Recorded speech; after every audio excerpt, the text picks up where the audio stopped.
경제 뉴스만 나오면 무슨 말인지 몰라서 채널 돌리셨던 분들 많으시죠? 오늘 이 내용만 들으시면 복잡한 용어 하나도 외울 필요 없이 돈이 어디서 와서 어디로 흐르는지 그 길을 이해하시게 될 겁니다. 자, 딱 5분만 집중해 주세요. 첫 번째, 금리. 돈을 빌려 쓰는 값이에요. 예를 들어 이웃에게 급하게 돈을 빌린다고 생각해 보세요. 빌려준 사람에게 고맙다는 마음을 담아 이자를 조금 더 얹어주게 되죠. 그게 바로 금리입니다. 만약 동네에 돈을 빌리려는 사람은 10명인데 빌려줄 수 있는 돈은 한 사람분밖에 없다면 어떨까요? 서로 빌려가려고 하니 돈의 몸값인 금리가 올라가게 됩니다. 반대로 시장에 돈이 흔해서 누구나 쉽게 구할 수 있다면 이 사용료인 금리는 자연스럽게 내려가게 되는 것이죠. 두 번째, 기준금리. 우리나라 모든 이자의 기준점이에요. 이 돈값을 결정할 때 기준을 잡아주는 곳이 있는데 바로 우리나라 중앙은행인 한국은행입니다. 한국은행은 경제라는 커다란 배를 운전하는 선장님 같은 역할을 해요. 그래서 한국은행이 정하는 기준금리는 모든 은행 이자의 뿌리가 됩니다. 대장 역할을 하는 한국은행이 금리를 결정하면 동네 은행들도 그에 맞춰 이자를 올리거나 내리게 됩니다. 세 번째, 유동성.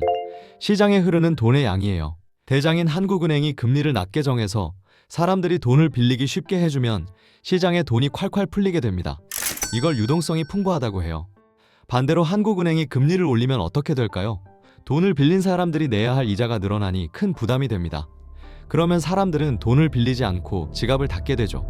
결국 시장에 흐르던 돈이 줄어들면서 논바닥에 물이 마르는 것처럼 돈의 흐름이 꽉 막히게 됩니다. 네 번째, 인플레이션. 물건값이 자꾸만 올라서 걱정인 상황이에요. 살아오면서 가장 많이 겪으셨던 일 중 하나일 겁니다. 예전에는 몇백 원이면 먹던 짜장면 한 그릇이 지금은 수천 원에서 만 원 가까이 하죠. 돈은 세상에 너무 흔해졌는데 살 수 있는 물건은 정해져 있으니 물건값이 뛰는 겁니다. 물건값은 오르고 내가 가진 돈의 힘은 약해지는 무서운 상황을 인플레이션이라고 부릅니다. 다섯 번째, 디플레이션. 물건값이 계속 떨어지는 거예요. 물건값이 내려가면 좋을 것 같지만 사실은 그렇지 않습니다. 값이 계속 떨어지면 사람들은 내일 사면 더 싸겠지 하는 마음으로 물건을 안 사게 됩니다. 물건이 안 팔리면 공장이 멈추고 가게가 문을 닫죠. 결국 우리들의 월급도 줄어들고 일자리도 사라집니다. 그래서 적당하게 가격이 유지되는 게 참 중요합니다. 여섯 번째, 환율. 우리 돈과 외국 돈을 바꾸는 약속이에요. 외국에 사는 사람과 물건을 거래할 때 우리 돈과 미국 돈인 달러를 어떤 비율로 바꿀지 정하는 겁니다. 환율이 올랐다는 건 달러 몸값이 비싸졌다는 뜻이에요. 예전에는 1,000원만 주면 바꿀 수 있던 달러를 이제 1,500원을 줘야 한다면 우리 돈의 힘이 그만큼 약해진 겁니다. 그래서 기름값이나 수입해오는 물건값이 비싸지게 됩니다. 일곱 번째, 경상수지. 나라의 살림살이 성적표예요. 우리 집에서 농사지은 곡식을 내다 팔아 번 돈이 시장에서 사온 물건값보다 많으면 돈이 남죠. 국가도 똑같습니다. 다른 나라에 물건을 팔아서 번 돈이 물건을 사오느라 쓴 돈보다 많으면 흑자라고 하고 반대로 쓴 돈이 많으면 적자라고 합니다. 흑자가 많이 나야 나라 곳간이 든든해집니다. 여덟 번째, GDP. 우리나라가 1년 동안 얼마나 열심히 일했는지 보여주는 점수예요. 우리나라 모든 사람이 1년 동안 농사도 짓고 물건도 만들고 장사도 해서 벌어들인 가치를 다 합친 겁니다.